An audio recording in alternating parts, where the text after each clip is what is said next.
You're watching TAG TV.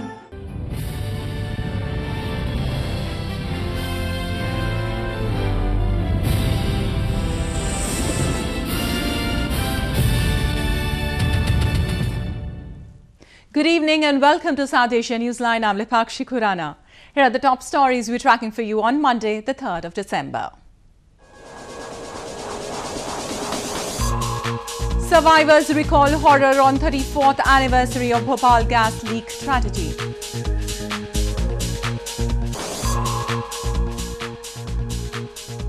Activists condemn Pakistan's move to give interim province status to Gilgit Baltistan.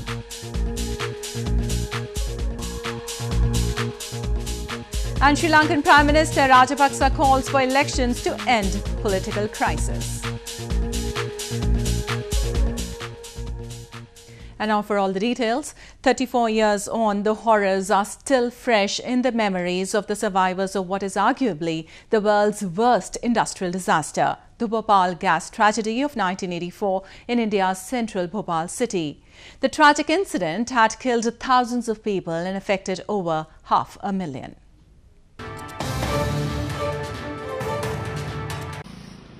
34 years on, the horrors are still fresh in the memories of the survivors of the night of what is arguably the world's worst industrial disaster, the gas leak incident on the night of 2nd and 3rd December 1984 at the pesticide plant in India's central city of Bhopal. Hazrabi was one of many who were affected by what later came of being known as the Bhopal gas tragedy of 1984. The after effects took her husband and many other relatives who couldn't shake off the chemicals that had made a house in their bodies. कोई कह रहे हमारा पति नहीं है, कोई कह रहे हमारी बीवी नहीं है, कोई कह रहे हमारे बच्चे नहीं है, कोई कह रहे हमारा परिवार पूरा बिछड़ गया। जहाँ जिसका दिल चाहे वो भागे, कोई नाले में गिर गए, कोई रोडों पर पड़े, कोई गलियों में लाशें पड़ी। ये आलम उस रात का था। Meanwhile, the family members and survivors of the incident took to the streets of Bhopal on Sunday, participating in candlelight vigil, empathizing with the thousands who lost their lives that night. Activists estimate 25,000 deaths due to the leak and from illnesses, some of them even congenital.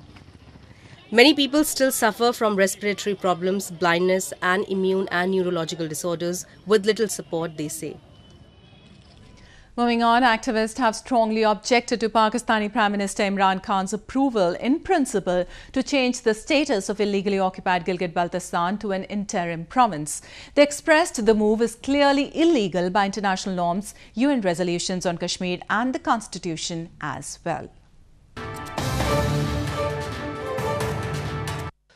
Activists have strongly condemned Pakistani Prime Minister Imran Khan's approval in principle to change the status of illegally occupied Gilgit Baltistan to an interim province. Activists have expressed trying to annex Gilgit Baltistan as Pakistan's 5th province is clearly illegal by international norms, UN resolutions on Kashmir and Constitution as well. I would like to remind Mr. Khan that Gilgit Baltistan is part of state of Jammu and Kashmir, and the issue remains on the agenda of United Nations Security Council still to be resolved according to the wishes and will of the people of Jammu and Kashmir. तो मैं मज़म्मत करता हूँ इस सारे पाकिस्तान की इन कोशिशों की कि किस तरीके से वो गिलगित बल्तिस्तान के वसाइल और लोगों को किस तरीके से वो डरा धमका कर नावल उन्होंने रखा हुआ है। बल्कि जो भी शख्स इस CPEC के ख़िलाफ़ बोलता है, हकूक़ की बात करता है, पाकिस्तान के हुक्मरान उनको जेल में बंद कर देते हैं।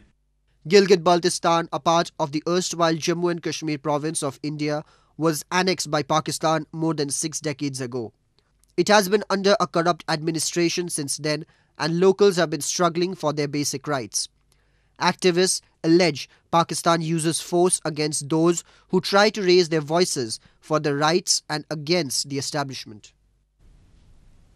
In news from Afghanistan, people in Afghanistan's Paktia province on Sunday held a protest calling government forces to protect civilians in their operations. The protest came against what people called the killing of 12 civilians in a military operation by Afghan and foreign forces. Residents of Zurma district in Afghanistan's Paktia province on Sunday launched a protest against what they called the killing of 12 civilians in a military operation by Afghan and foreign forces. The protesters brought bodies of those killed in the operation to Gardej city, the provincial capital, and asked security forces to prevent civilian casualties during their operations. The protesters, who mostly were relatives of the victims, warned they will not bury the bodies unless government punishes those who have killed the civilians.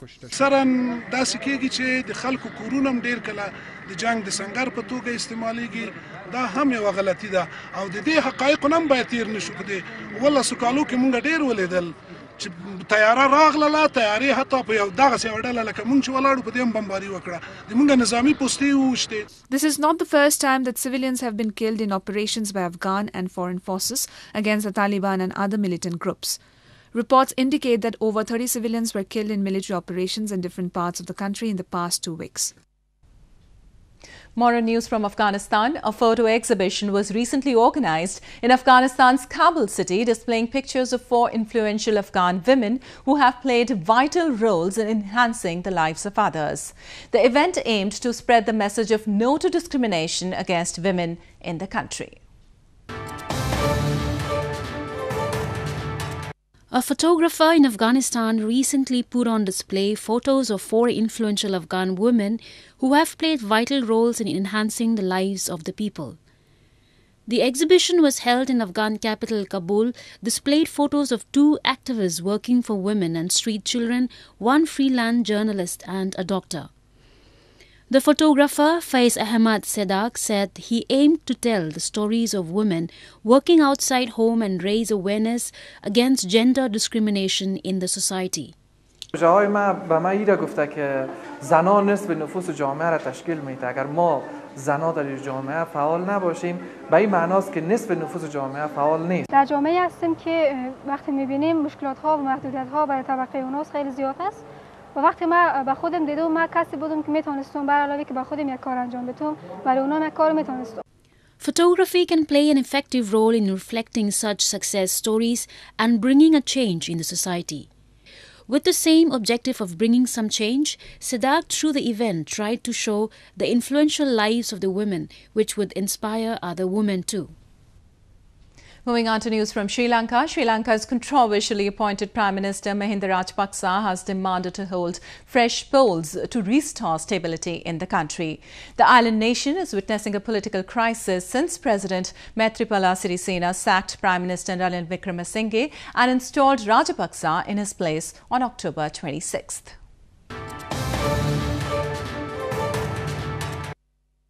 After failing to prove his majority in the parliament twice, controversially appointed Sri Lankan Prime Minister Mahinda Rajapaksa on Sunday demanded holding a general election to end the ongoing political crisis in the country. Sri Lanka is witnessing a political crisis since President Maithripala Sirisena's controversial move to sack Prime Minister Ranil Wickremesinghe and install Rajapaksa in his place on October 26th. Sirisena said he replaced Wickremesinghe with pro-China former leader Mahinda Rajapaksa because of policy differences and a sharp rise in corruption. The president later dissolved the parliament almost 20 months before its term was to end and ordered snap election. The Supreme Court overturned Sirisena's decision to dissolve the parliament and halted the preparations for snap polls. Both Wickremesinghe and Rajapaksa claim to be the prime ministers. Wickremesinghe says his dismissal is invalid because he still holds a majority in the 225-member parliament. A huge flock of Siberian migratory birds has arrived in India's spiritual capital Varanasi to escape the extreme cold of their Arctic home grounds. Bird watchers and tourists have been gathering on the banks of river Ganges to catch a glimpse of the beautiful species of migratory birds.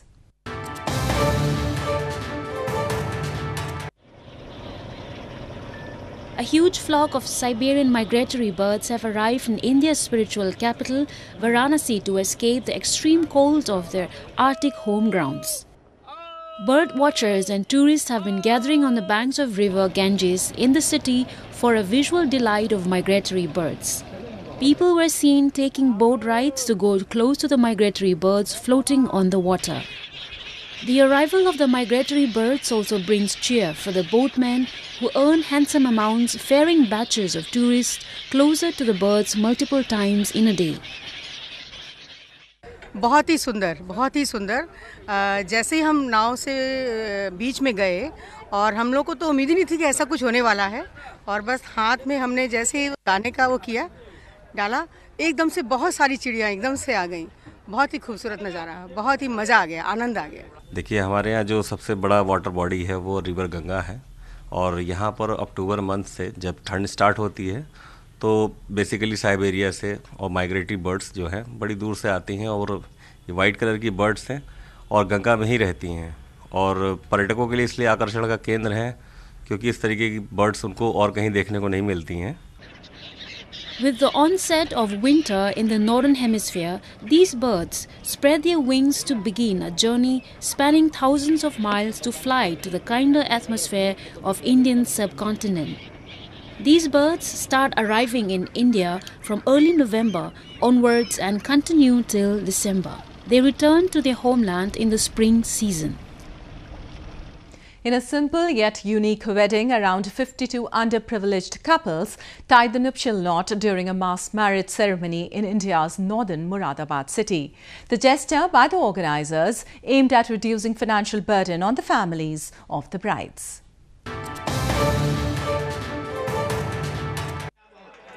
In a gesture that proved to be a life-changing event for several underprivileged couples, a mass wedding ceremony was recently organized in Moradabad city of India's northern Uttar Pradesh province. At least 52 couples belonging to Hindu and Muslim communities tied the knot in the mass wedding ceremony organized by the provincial administration. More than 1,000 relatives and friends of the couples attended the wedding event. A cash assistance of nearly $286 and different jewelry items were also provided to the newlyweds as a gift from the administration.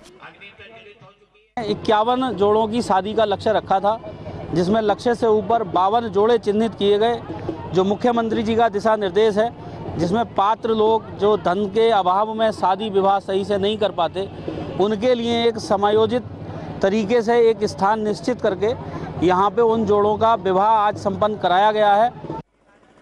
Mass weddings are becoming very popular, especially among economically backward sections of the Indian society, as these reduce the financial burden on the parents or guardians of the brides.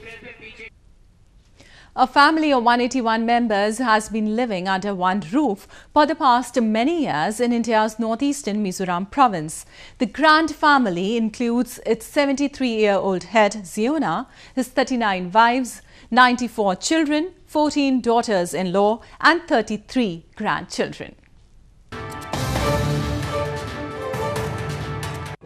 Having the distinction of being the largest family in the world, a total of 181 members of a single family have been living under one roof for the past many years in Aizawl, the capital city of India's northeastern Mizoram province.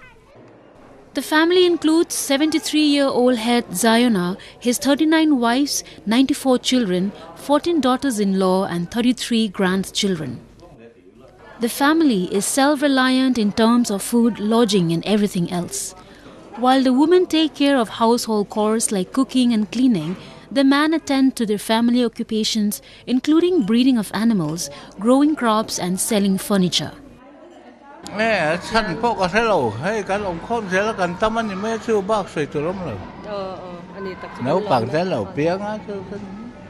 Kezi somthum borbel kan chunchu. Kezi somthum borbel tu voi khata. Oh, voi khata zing le tlaya. Zinga somthum tlaya somthum tiang. Chuanin ani le. Zinga somthum. According to reports, ZIONA's first wife, whom he married at the age of 17, runs the household from inside and all the other wives respect and follow her commands. They believe in living in harmony with each other by sharing the workload to ensure smooth functioning of the family. Well, that's all we have for you from South Asia this evening. Now our viewers can watch the show on SouthAsiaNewsline.com. You can also visit us on Facebook.com/SAsiaNewsline and follow us on Twitter @SAsiaNewsline. That's all in tonight's edition. We'll see you same time tomorrow.